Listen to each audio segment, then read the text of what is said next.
আর সোজা করতে হবে। এটা কি করতে হবে? কাপড় চাপড়গুলো কোথায়?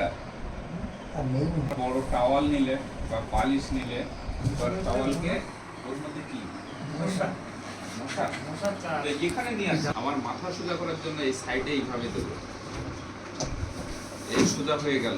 টাওয়ালটা মোটাই থাকবে, এতটা মোটা থাকবে যেন মাথাটা না সাইড হয়ে যায়। এটা প্রথমে পেশেন্ট যখন যাবে তখন তার কি অবস্থায় আছে তাদের বাড়ির কেউ তোমাকে ভালোভাবে বলে দিতে হবে যে এটা এইভাবে করতে হবে, না ওইভাবে করতে হবে। ওই পা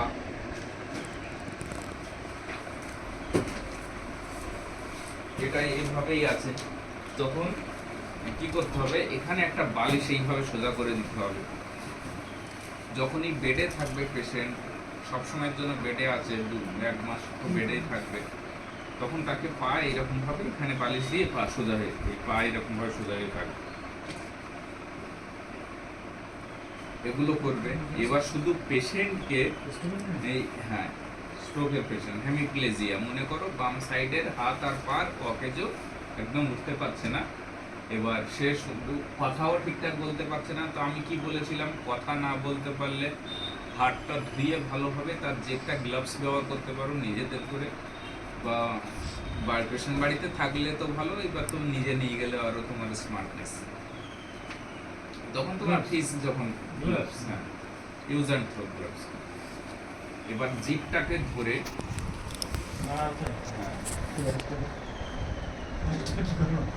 এবার ধরো জিপটা, এই জিপ আছে, হা করিয়ে, হাও করতে চাইবে না, বড় হা হবে না, জিপটা এইভাবে ধরবে, উপর নিচে ধরে এইভাবে হালকা, মানে জিপটা টেনে ছেঁড়া না, কিন্তু শুধু এ করতে হবে, মুভ করতে হবে, মুভ করতে হবে। আর জিপ সাইডে হালকা এরকম চাপ দিতে হবে, এই হালকা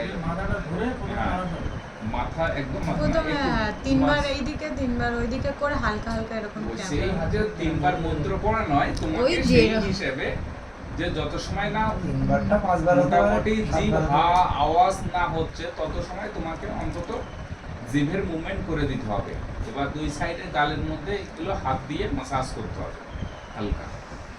এবার পেশেন্টটা ওটাই হয়ে গেল, কথাও ফুটে যাচ্ছে, আস্তে আস্তে কথাও বলতে যাচ্ছে, তখন 1 2 করে তাকে তার স্পিচ থেরাপির যা হালকা ফুলকা স্পিচ থেরাপি যেগুলো করানো সেগুলো করাতে হবে। সে অটোমেটিক্যালি যখনই ব্রেনের ব্লড পুরো শেষ হয়ে যাবে আস্তে আস্তে সোজা হয়ে যাবে। পেশেন্টের প্রথমে এবার শুধু পেশেন্ট আছে বলে যে আমি কি দেখেছি এরকম হাত ঘোরাও, এই করো, সে তো হাত পুরো টাইট হয়ে গেছে, তো শুধু ফ্লেকশন এক্সটেনশন করলে, রিস্ট মুভমেন্ট করলে তো অতটাই হবে না। পেশেন্টের মাথা এরকম সোজা থাকবে। এবার ওই হাতটাও সামনেও থাকতে পারে, সাইডে রাখো ওই হাত, ওইটা অত জায়গা নেই, ওইদিকে রাখছি। এই হাত দিয়ে কাজ করছে পেশেন্টকে বোঝাতে হবে। প্রথমত ব্রেনটাকে অ্যাক্টিভ করতে হবে। তা কি করবে, পেশেন্টের বলে পেটের উপরে একটু হাত দিয়ে তেল দিয়ে ঘষো তো, পেটটা মোটা হয়ে গেছে, ও নিজে করছে, তোমাকে হাত দিয়েই করে দিতে হবে এইভাবে, এই তারপর বলতে হবে ও চান করতে হবে, তো তার পেশেন্টের সঙ্গে কথা বলতে হবে, একটু মাথায় তেল তো দিতে হবে, ভালোভাবে মাসাজ করুন তো। তাই এইভাবে ধরে এইভাবে ধরে পেশেন্টের এইভাবে চুলের মধ্যে দিয়ে এইভাবে এইভাবে, এটা কিন্তু এক্সারসাইজ হচ্ছে। পেশেন্ট বুঝতে পারছে আমাকে কিছু করছে।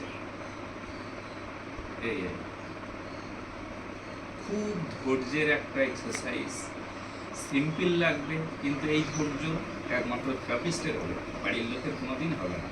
যত আত্মীয় হবে, তুমি ওখানে যাচ্ছ, ঠিক এই কাজ করতে যাচ্ছ, তোমার একটা টাইম আছে, সেই টাইম পর্যন্ত তোমাকে করতে হবে, সেই জন্য তোমার ধৈর্য অটোমেটিক্যালি তৈরি হয়ে যাবে। এটা আমার ওই পেশেন্টটা আমার দ্বারাই উঠে বসবে, তারপরে হাঁটবে, তারপরে নিজের লাইফস্টাইলে চলে যাবে, যেরকম কাজ ছিল ম্যাক্সিমাম যে পাওয়ারটা আসার কথা সেই পাওয়ারটা চলে আসবে পেশেন্টের। এটা আমি এক্সারসাইজ করছি। যদি হাত এখানে অসর হয়ে যায় তখন আমার এই হাতে এইভাবে ধরতে হবে, এই হাতেই মাথাকে তেল মাখাবো অন্তত 5 মিনিট ধরে। 5 মিনিট আপনি একটু মাখান তো, এ করুন তো, ও তো ট্রাই করবে, তার কিচ্ছু বোঝা যাবে না, ও শুধু ব্রেন চলবে। আমাদের ব্রেনটাকে অ্যাক্টিভ করে সব থেকে বড় কাজ। ও বুঝতে পারছে যে আমি মাথায় হাত দিচ্ছি, বুঝতে পারছেন তো? মানে এই যে হাতের থেকে হাতটা যে মাথায় যাচ্ছে, উনি সেটা বুঝতে পারছেন, হ্যাঁ মাথায় কিছু আছে, কিন্তু এই হাত যাচ্ছে বুঝতে পারছে না, কিন্তু এই হাতটা তো অকেজো আছে। এইভাবে তাকে এ করব। এবার পেশেন্টকে ওটা করানো হলো, মানে এ হাতে করলাম, তাহলে আপনি ওই হাতটাও দিয়ে করুন তো, ও হাতও করবে, আস্তে আস্তে ও করবে। হ্যাঁ, এবার দুটো হাত একসঙ্গে ধরুন তো। এগুলো এক্স্যাক্ট ওই এক্সারসাইজের নাম নয়, মানে নাম নেই এগুলো। প্যারালাইসিস পেশেন্টের ম্যান টু ম্যান ভ্যারি করবে যে কার কীরকম ভাবে কি করতে হবে। দুটো হাত ইন্টারলক করুন, হাতের মাঝখানে হাত কিন্তু ছাড়বেন না, একটু উপরে তুলুন তো। এইভাবে ছেড়েও যেতে পারে, তখন আমাকে এইরকম করবো। এবার এই হাতটা তো অ্যাক্টিভ আছে, তাই এই হাতটা তো কাজ করবে। এবার দুটো হাত ছেড়ে তুললে হবে? হ্যাঁ, এবার এই হাত উঠে যাচ্ছে, তখন আমার এইটা ভালো হবে, বলে এই হাতে এই হাতটা ধরে রাখুন। ধরে রাখছি, এইভাবে ধরুন, এবার তুলুন। এবার এখান থেকে মাথায় নিয়ে আসুন তো, পুরো মাথায়, আবার পেটের উপরে। পেট কোন সাইডে? পেট সঙ্গে কথা বলতে, পেট কোন দিকে আছে, এটা না এটা। তখন এরকম ভাবে বলতে হবে কথা, যে তার পেটটা কোথায়। সে তো ভুলেও যেতে পারে যে পেটটা কোনটা, তখন এটা ভুলেও যেতে পারে। পেট কোনটা, পেট কি জানেও না, ও ভুলে গেছে, আর ওর সেন্স নেই। বিরাট ধৈর্যের, কিন্তু একদম ধীরে ধীরে তোমাকে 1 ঘন্টা সেইভাবে কাজ করতে হবে। এবার এগুলো করলে আগে হাতটা করে নিই, তখন এবার হাতের শুধু এই আমি করলাম, এ তো আমার তো এক্সটেনশন ফ্লেকশন করতে বলেছে স্যার, এটা তো লেখা আছে হ্যান্ড এক্সারসাইজে ওইগুলো, তো ওইগুলো নয়। কিন্তু এগুলো করানোর পরে হালকা তুমি হাত দিয়ে আগে মাসাজ করে নেবে, সব টিস্যু মাসাজ,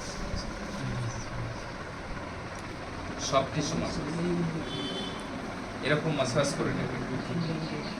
মোটামুটি ইয়েটা খুলে গেছে, মাসলটা খুলে গেছে, তখনই আমি এইভাবে ধরবো, এইটা এই এই এই এই এই এইভাবে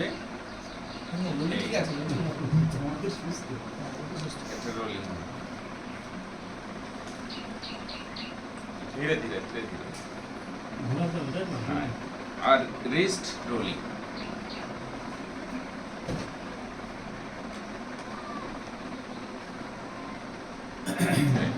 এটা রিস্ট রোলিং হয়ে গেল। তোমার টাইম অনুযায়ী তুমি ধীরে ধীরে এটাকে আবার রিপিট করবে, সমস্ত ফিঙ্গার মুভমেন্ট এবং রোলিং।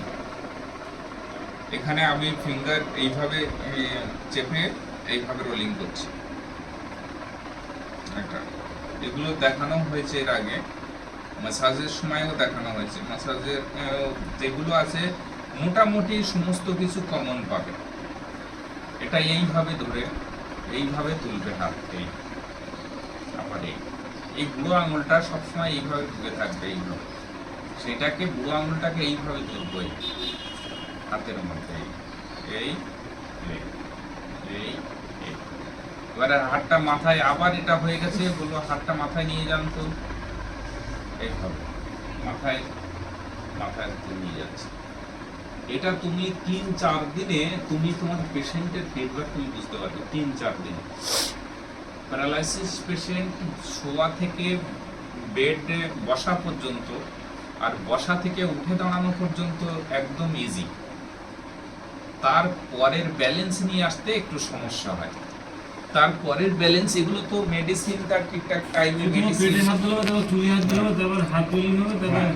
তারপরে এটা যেহেতু আমার অ্যাক্টিভ আছে, এটা আপনি হাতটা টানুন, এবার হ্যাঁ এই আমি হালকা ধরে রাখবো, আর ওটা ওটা করবো। এটা সমস্ত অ্যাক্টিভ, আর ওটা প্যাসিভ এক্সারসাইজ।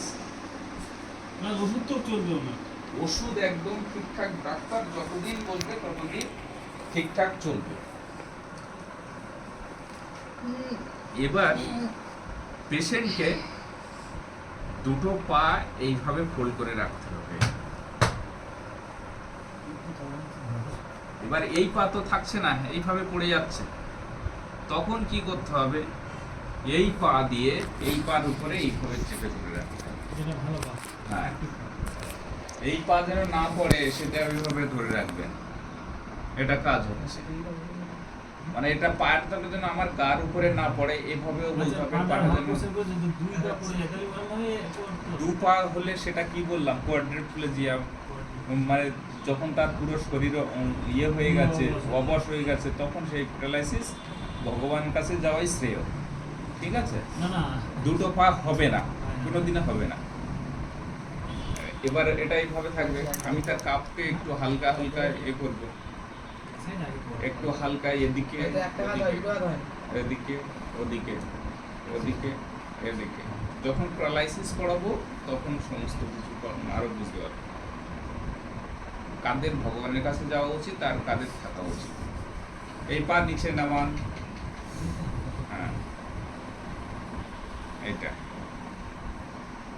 এটা সোজা করতে পারবে না, কিন্তু কার দিকে পড়ে আসছে, এইখানে হাত দিয়ে সাপোর্ট দিয়ে এটা হালকা প্ল্যান্টার ফ্লেকশন, ডরসিফ্লেকশন তুমি নিজে নিজে করিয়ে দেবে।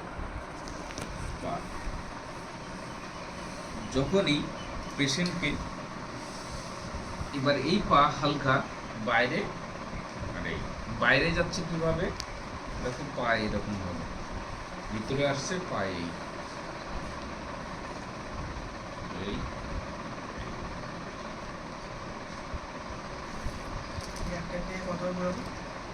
তুমি মনে করলে 10 বার করাবে, 10 বার করাও, 5 বার করাবে, রিপিট করবে, আবার 5 বার করে এটা করবে। এই পাটাকে বলবো সাইডে নিয়ে যাও, আবার এদিকে নিয়ে আসো, সাইডে এদিকে,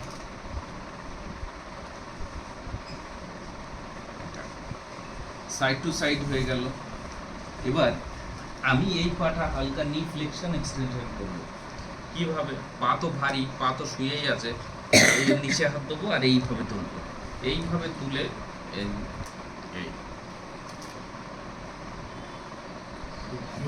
হ্যাঁ, ভারী লোক হলেও করতে হবে, হ্যাঁ ও করবে। এটা নি ফ্লেকশন কি করলাম, knee flexion extension, dorsiflexion, plantar flexion, ankle rolling, আর সমস্ত টোস মুভমেন্ট, যেরকম ফিঙ্গার মুভমেন্ট হয়েছে টোস মুভমেন্ট, আর অ্যাবডাকশন অ্যাডাকশন, পা অ্যাবডাকশন অ্যাডাকশন। বালিশ একদম হালকা, যে মাথাটা যেন এরকম না থাকে, মাথা এরকম থাকবে, বালিশ থাকবে, তার পাশে ওইরকম সাপোর্ট থাকবে। হ্যাঁ, A B abduction addiction, add মানে যোগ হচ্ছে, কাছে যাচ্ছে, অ্যাব অ্যাড, অ্যাবডাকশন অ্যাডাকশন, এগুলো। এবার আমি পেশেন্টকে সাইড করাবো, কিভাবে সাইড করাবো, তো এভাবে তো হবেই না। তো পেশেন্টের সবসময় পেশেন্ট এই সাইডে হয়ে যাচ্ছে, এই সাইডে হয়ে যাচ্ছে, কারণ কি এই সাইডটা অ্যাক্টিভ আছে, তো এই সাইডে হয়ে চলে আসছে। তখন পেশেন্টকে আমি দুটো হাত, এই হাতটাতে হাত দাও, ভালোভাবে ধরো, উপরে তুলে রাখো, দুটো পা ফোল্ড করো, এইভাবে আছে।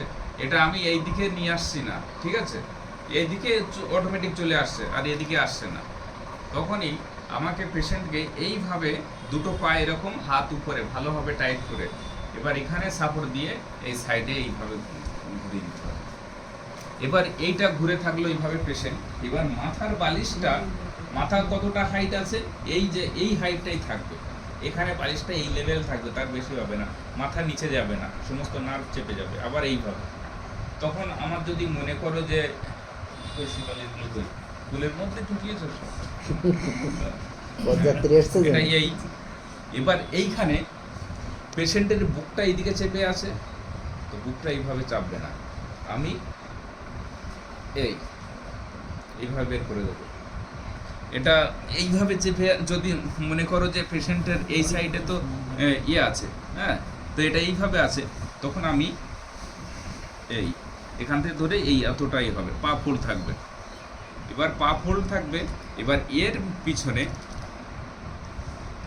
আরেকটা দাও। এইখানে কিছু করতে পারছি না, এখানে বালিশ দিয়ে দেবো, একটা পা একটা নিচে নামিয়ে, এটা এইখানে গ্যাপ আছে, এখানে একটা বালিশ দিয়ে দেবো এই গ্যাপটা পূরণ করার জন্য, কারণ এইটা চেপে আছে, এটা এখানে একটা বালিশ দিয়ে দেবো।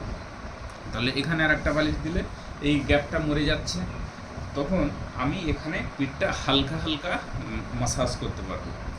এবার পিঠটা মাসাজ এই জন্য বেডশুল হয়ে যায় প্যারালাইসিস পেশেন্টের, এই পাশ না ফিরিয়ে শুধু হাত পা মুভমেন্ট করে চলে গেছে, ওই কারণে বেডশুল হওয়ার সম্ভাবনা থাকে।